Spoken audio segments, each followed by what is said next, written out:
سمجھیں ہر ایک چیز کو در حقیقت، دے دے الہی وہ نور بصیرت۔ السلام علیکم ورحمۃ اللہ وبرکاتہ۔ الحمد للہ رب العالمین والعاقبۃ للمتقین والصلاۃ والسلام علی رسولہ الکریم، اما بعد۔ آج جس موضوع پہ ہمیں گفتگو کرنا ہے وہ نوجوانوں کی اصلاح کا ایک اہم موضوع ہے،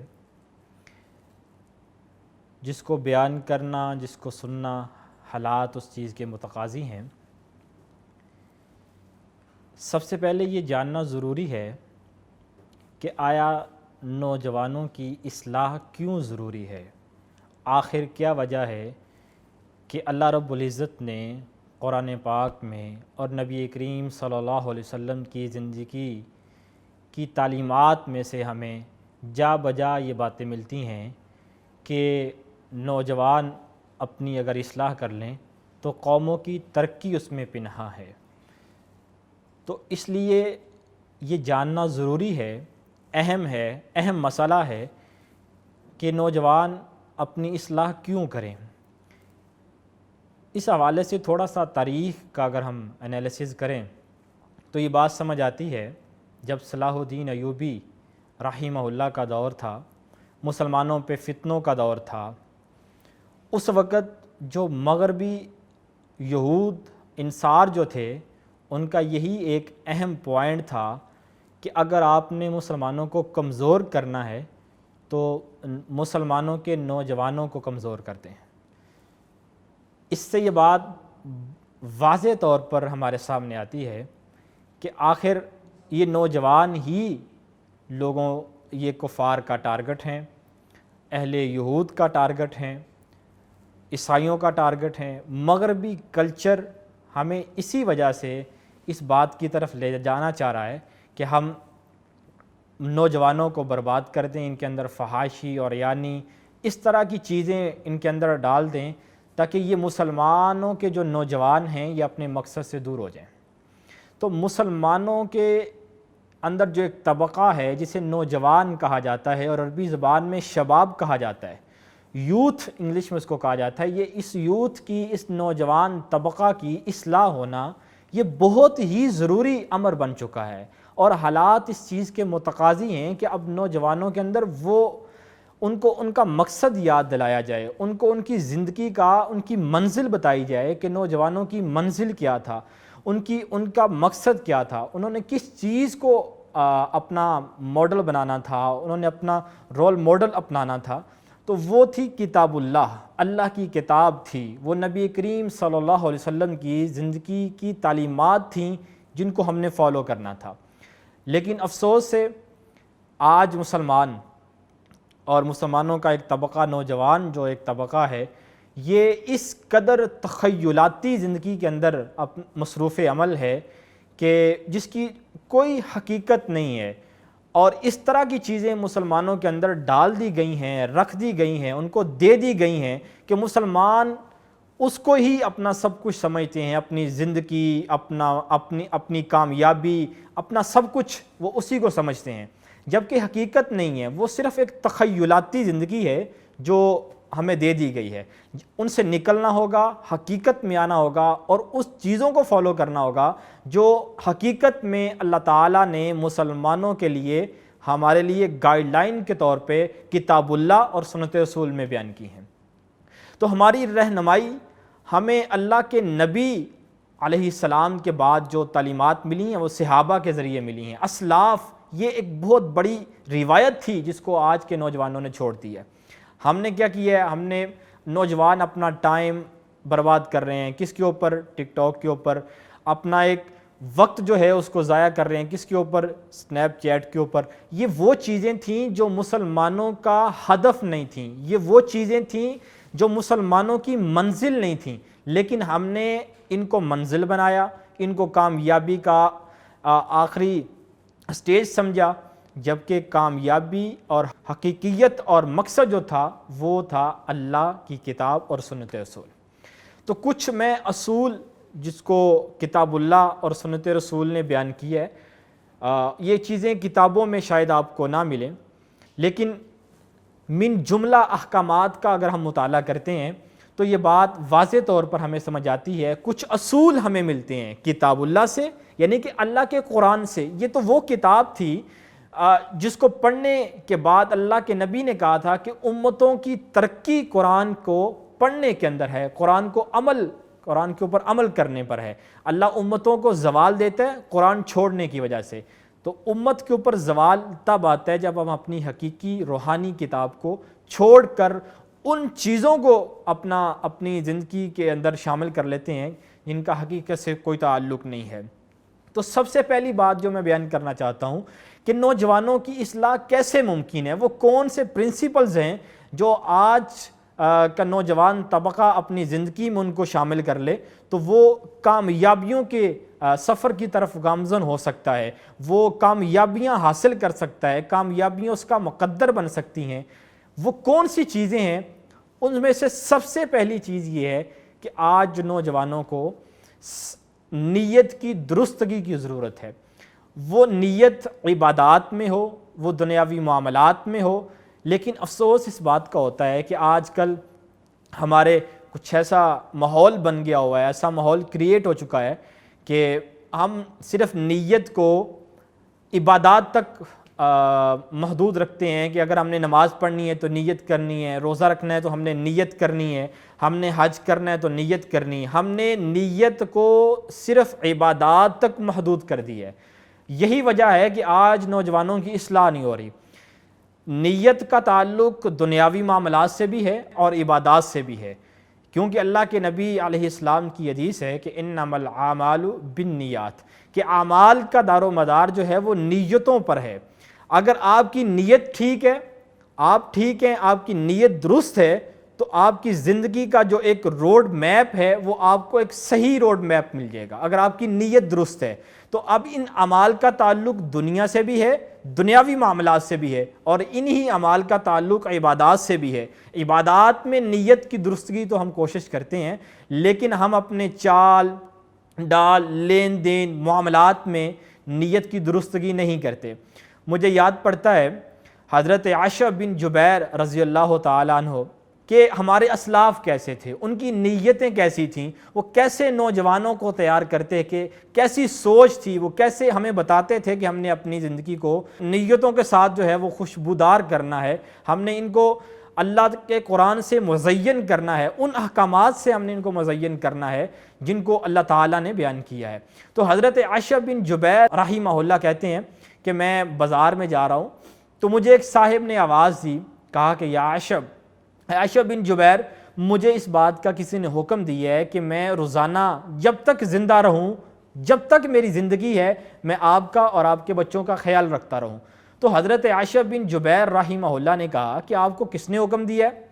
تو کہا کہ اس کی بتانے کی ضرورت نہیں ہے مجھے کہ مجھے کس نے حکم دیا ہے۔ تو کہا نہیں، جو بندہ احسان کرتا ہے اس کا شکریہ ادا کرنے کے طور پر میں نے نام پوچھا ہے کہ آپ کو کس نے حکم دیا ہے کہ آپ میرے بچوں کی کفالت کریں اور میری کفالت کریں۔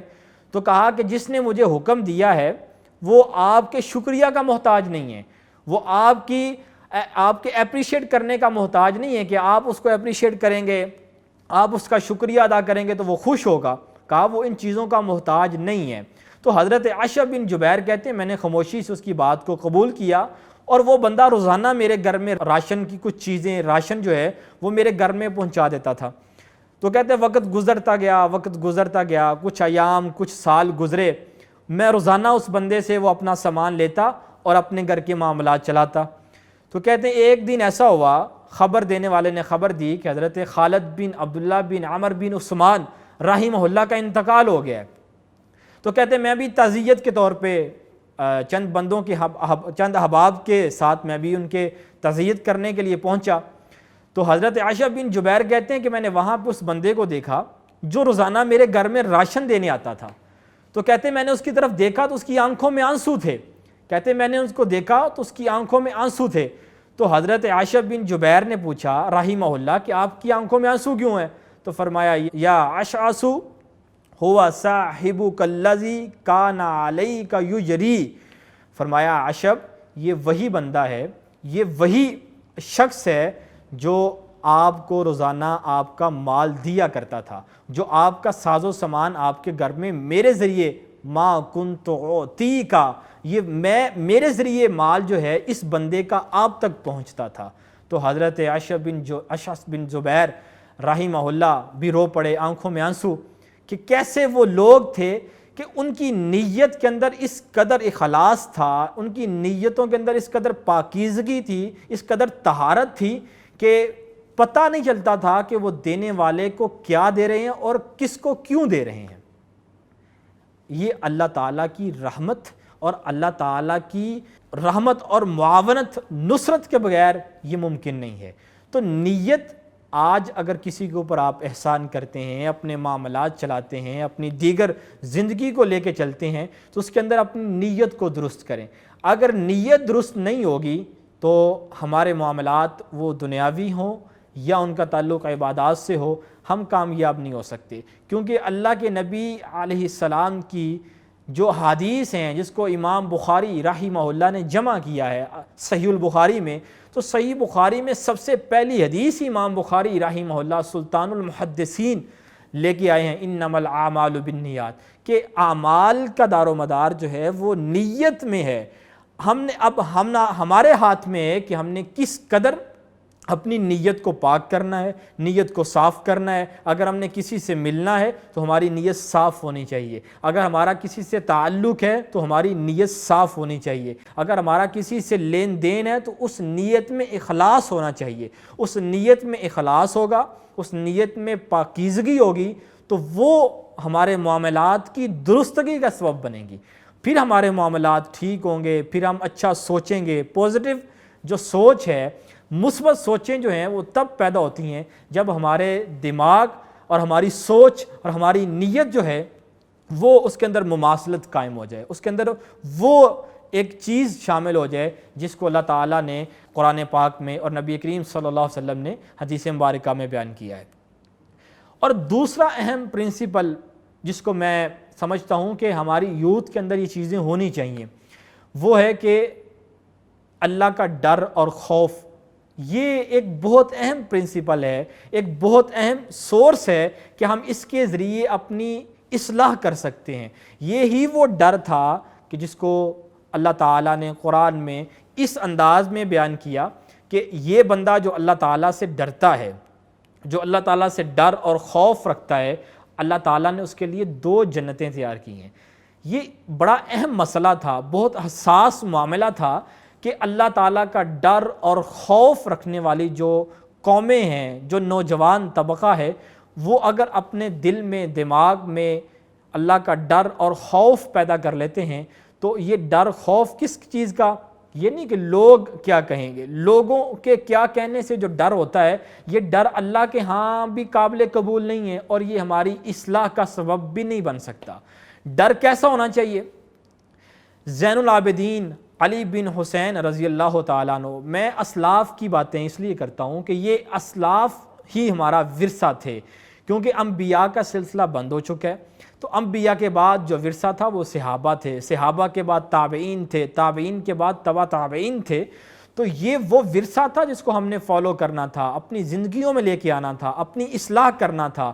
ہم نے تو بہت چیزیں، بہت منزلیں ہم نے حاصل کرنی تھیں، تو ہم نے کیسے اپنی جوانی کو برباد کر دیا ان کاموں میں جن کا دنیا میں کوئی مقصد نہیں ہے اور جن کا آخرت میں کوئی ذرہ برابر بھی فائدہ نہیں ہے۔ تو حضرت زین العابدین علی بن حسین رضی اللہ تعالیٰ عنہ، جن کا ایک نام ہے، مقام ہے، مرتبہ ہے، شان ہے، نسبت اعلیٰ ہے، اولاد اعلیٰ ہے، باپ اعلیٰ ہے، والدہ سیدۃ فاطمہ جو جنتی خواتین کی سردار ہیں، ان کی اولاد حضرت زین العابدین علی بن حسین رضی اللہ تعالیٰ عنہ، وہ وضو کر رہے ہیں نماز کے لیے۔ تو نماز کے لیے وضو کرتے وقت حضرت زین العابدین کا رنگ سرخ اور پیلا ہوتا تھا، تو اصحاب جو قریب ہوتے وضو کرتے وقت وہ پوچھتے کہ زین العابدین کیا معاملہ ہے کہ آپ جب بھی وضو کرتے ہیں تو آپ کا رنگ کبھی سرخ ہوتا ہے، کبھی آپ کا رنگ پیلا ہوتا ہے، تو ہم ایسا محسوس کرتے ہیں کہ آپ وضو کے وقت کسی خوفناک چیز سے ڈر رہے ہوتے ہیں، آپ کے دماغ میں کوئی خوفناک ایک منظر ہوتا ہے، آپ کپ کپا جاتے ہیں، آپ کانپ جاتے ہیں، تو کیا معاملہ ہے؟ تو حضرت زین العابدین رضی اللہ تعالیٰ عنہ کہنے لگے کہ آپ کو نہیں پتہ کہ میں کس ہستی کے سامنے پیش ہونے جا رہا ہوں؟ اللہ اکبر! یہ تھا وہ ڈر اور خوف کہ وضو کرتے وقت ہمارے اسلاف جو تھے ان کا رنگ سرخ اور پیلا ہوتا تھا۔ آج ہماری نمازوں کے لیے وضو ایسا ہوتا ہے؟ قطعاً ایسا نہیں ہے۔ میں ایک مثال دیا کرتا ہوں کہ اگر تالے کی چابی ٹھیک ہو نا تو ممکن نہیں ہے کہ تالا نہ کھلے۔ ہاں، کھولنے والے کی کمزوری تو ہو سکتی ہے، لیکن ممکن نہیں ہے کہ چابی آپ صحیح لگائیں اور صحیح جگہ پر اور صحیح چابی صحیح تالے کو لگائیں اور وہ تالا نہ کھلے، ایسا ممکن نہیں ہے۔ تو یہ نماز کے لیے ایک چابی تھی وضو، اور اس وضو کے اندر اگر ہماری درستگی نہیں ہے تو وہ نماز کے اندر خشوع نہیں آتا۔ بڑے لوگ سوال کرتے ہیں، بہت سے نوجوان آتے ہیں کہ آپ سب نماز میں وہ خضوع نہیں ہے، وہ خشوع نہیں ہے، خیالات میں منتشر ہماری نمازیں ہیں، تخیلات میں ڈوبی ہماری نمازیں ہیں، تو کیسے ان چیزوں کو ہم دور کریں؟ تو اس سے پہلے ایک اہم سٹیپ ہے جس کو اللہ تعالیٰ نے اور نبی کریم صلی اللہ علیہ وسلم نے بیان کیا کہ وہ وضو ہے۔ تو وضو کرتے وقت حضرت زین العابدین کا رنگ سرخ اور پیلا ہوتا تھا۔ کیا وجہ تھی؟ کہ ایک ڈر تھا، خوف تھا۔ ایسا ڈر خوف سے اگر وضو کیا ہو نا تو پھر نماز بنتی ہے وہ نماز جس کو اللہ تعالیٰ نے جنت کی کنجی کہا ہے، جنت کی چابی کہا ہے۔ یہ وہ نماز تھی۔ اس نماز سے پہلے ایک وضو تھا، اس نماز سے پہلے ایک اہم سٹیپ تھا جس کو ہم نے لاپرواہی میں کیا۔ یہ وہ وضو تھا جس کے بارے میں نبی کریم صلی اللہ علیہ وسلم نے کہا کہ قیامت کا دن ہوگا تو یہ وضو والے اعضاء چمک رہے ہوں گے، یہ میں امت کو پہچان لوں گا۔ آج ہماری نمازیں ٹھیک نہیں ہیں، نمازوں کے لیے وضو ٹھیک نہیں ہے۔ تو یہ ڈر اور خوف، آج اگر کوئی نوجوان نماز کی طرف آتا ہے تو میری گزارش ہے کہ اپنی نمازوں کی ادائیگی سے قبل اپنی نیت، جس کو میں نے سب سے پہلے بیان کیا، نیت کو درست کرے، اور نیت کے بعد ہے اللہ تعالیٰ کا خوف اور ڈر۔ خوف اور ڈر ایسا کہ آپ اس ہستی کے سامنے پیش ہونے جا رہے ہیں جو علیم بذات الصدور ہے۔ یہ تھے زین العابدین رضی اللہ تعالیٰ عنہ۔ تو مجھے ایک اور اسلاف کا واقعہ ملتا ہے، حضرت منصور بن زازان رحمہ اللہ، وہ نماز کے لیے آئے اور وضو کر رہے تھے، بے ہوشی طاری ہو گئی، بے ہوش ہوئے۔ تو حضرت منصور بن زازان جب ہوش آیا، احباب نے پانی پلایا اور ان کا رنگ سرخ اور ہوش آیا، تو پوچھا کہ آپ کو بے ہوشی کیوں طاری ہوئی، کیا وجہ تھی؟ تو حضرت منصور بن زازان رحمہ اللہ نے کہا، کیا تدرون، کہ آپ جانتے نہیں ہیں کہ میں اس ہستی کے سامنے پیش ہونے جا رہا ہوں جس کو نہ اونگ آتی ہے، جس کو نہ نیند آتی ہے، وہ تو سوتا بھی نہیں ہے، اس کو تو نیند بھی نہیں آتی، اس کو اونگ بھی نہیں آتی، میں اس ہستی کے سامنے پیش ہونے جا رہا ہوں تو کہیں اللہ مجھ سے منہ ہی نہ موڑ لے، کہیں اللہ مجھ سے ناراض نہ ہو جائے۔ تو یہ تھا وہ ڈر، یہ تھا وہ خوف جس نے ہماری نمازوں کو درست کرنا تھا، یہ تھا وہ ڈر اور خوف جس نے ہمارے معاملات کو ٹھیک کرنا تھا، یہ تھا وہ ڈر اور خوف، اور یہ تھی وہ اسلاف کی روایات جس کو ہم نے اپنی زندگی میں امپلیمنٹ کر کے، ان کو اپنی زندگی میں لا کے اپنی اصلاح کرنا تھی۔ یہ وہ چیزیں تھیں جن کو ہم نے اس کے اوپر عمل کر کے اللہ اس کے رسول کے مقرب بندے بننا تھا۔ یہ ڈر آج نہیں ہے ہمارے اندر۔ ہمارے اندر ڈر کیا ہے کہ اگر میں نے نماز نہ پڑھی تو میرا استاد کیا کہے گا۔ اگر ہمارے نزدیک ڈر بعض اوقات طلباء میں یہ بھی ہوتا ہے کہ اگر ہم یہ چیز نہیں کریں گے تو والدین ہمیں ڈانٹ دیں گے، اور یہ بھی ڈر ہوتا ہے کہ اگر ہم یہ کام نہیں کریں گے، یہ اچھا کام نہیں کریں گے تو میرا استاد، میرا بھائی، میری والدہ، میری بہن، میرا بھائی تو مجھے اس چیز سے ڈانٹیں گے، مجھے اس چیز کی ڈانٹ پڑے گی۔ تو آج ہمارے نزدیک، ہمارے دماغ میں، ہمارے دلوں میں، ہمارے سینوں میں جو ڈر اور خوف ہے وہ لوگوں کا بیٹھ چکا ہے، اور لوگوں کا ڈر خوف جو ہے اس نے اس کی جگہ لے لی ہے جہاں پہ اللہ اس کے رسول کا ڈر آنا تھا، وہ خوف آنا تھا جو ہمیں اللہ کا ہونا چاہیے تھا کہ میں اگر یہ کام نہیں کروں گا، اگر یہ میں نے کام نہیں کیا تو اللہ کہ ہاں میں مجرم ٹھہر سکتا ہوں، اگر میں نے یہ کام کیا تو پھر بھی میں اللہ کے ہاں مجرم ٹھہر سکتا ہوں۔ تو یہ وہ معاملات تھے جن کو ہم نے اپنی زندگی میں لا کے اپنی اصلاح کرنا تھی۔ آج نوجوانوں میں ڈر، خوف نام کی کوئی چیز موجود نہیں ہے۔ میں بھی اسی فیلڈ میں ہوں، آپ دیکھتے ہیں حالات جس قدر تیزی سے فتنوں کا شکار ہوتے جا رہے ہیں، کس قدر ہمارے اندر وہ چیزیں آتی جا رہی ہیں جن کا کوئی مقصد نہیں تھا، جن کا وہ ہمارا ٹارگٹ نہیں تھے۔ ہمارا ٹارگٹ تھا جنت، اور وہ جنت ہمارا ٹارگٹ تھی، اور ہم نے اس کو حاصل کرنے کے لیے وہ پرنسپلز اپنی زندگی میں لے کے آنے تھے جن کی وجہ سے ہم اپنے معاملات کو درست کر سکتے اور اللہ کا ہم مقرب بندہ بن سکتے۔ تو اسی وجہ سے کچھ چیزیں وہ ہیں جس کو ہم اپنی زندگی کا حصہ بنائیں گے تو ہماری اصلاح ہو سکتی ہے۔ پہلی بات میں نے یہ عرض کی ہے کہ آپ اپنی نیتوں کو درست کریں، وہ نیت عبادات میں اور معاملات میں بھی ہو سکتی ہے۔ اور دوسرا میں نے یہ بیان کیا کہ ڈر اور خوف یہ ایک بہت اہم ایک پرنسپل ہے جس کو ہم اپنی زندگی میں لا سکتے ہیں، اور یہ ڈر رشتہ داروں کا نہیں ہونا چاہیے، لوگوں کا نہیں ہونا چاہیے، رشتہ داروں، احباب، اپنے کولیگز کا نہیں ہونا چاہیے، کسی کا نہیں ہونا چاہیے۔ ڈر صرف اور صرف وہ ہونا چاہیے جیسا میں نے حضرت زین العابدین کا بیان کیا، حضرت منصور بن زازان رحمہ اللہ کا بیان کیا۔ یہ وہ ڈر اور خوف تھا جس کی وجہ سے ہمارے معاملات درست ہونا تھے، ہماری زندگیوں میں انقلاب آنا تھا، ہماری اصلاح ہونا تھی۔ اگر یہ چیزیں ہوں گی تو ہم اپنی یوتھ کی، اپنے نوجوان طبقہ کی ان چیزوں سے اصلاح کر سکتے ہیں، ان کو ان کا مقصد یاد دلا سکتے ہیں، ان کو بتا سکتے ہیں کہ آپ کی منزل کیا تھی، آپ نے اپنی نیتوں کو کیسے درست کرنا تھا، اور اللہ کا ڈر اور خوف کیسے پیدا ہونا تھا۔ تو یہ چیزیں اگر ہماری زندگی میں آئیں گی تو ہم اپنی اصلاح کر سکیں گے۔ وآخر دعوانا الحمدللہ رب العالمین۔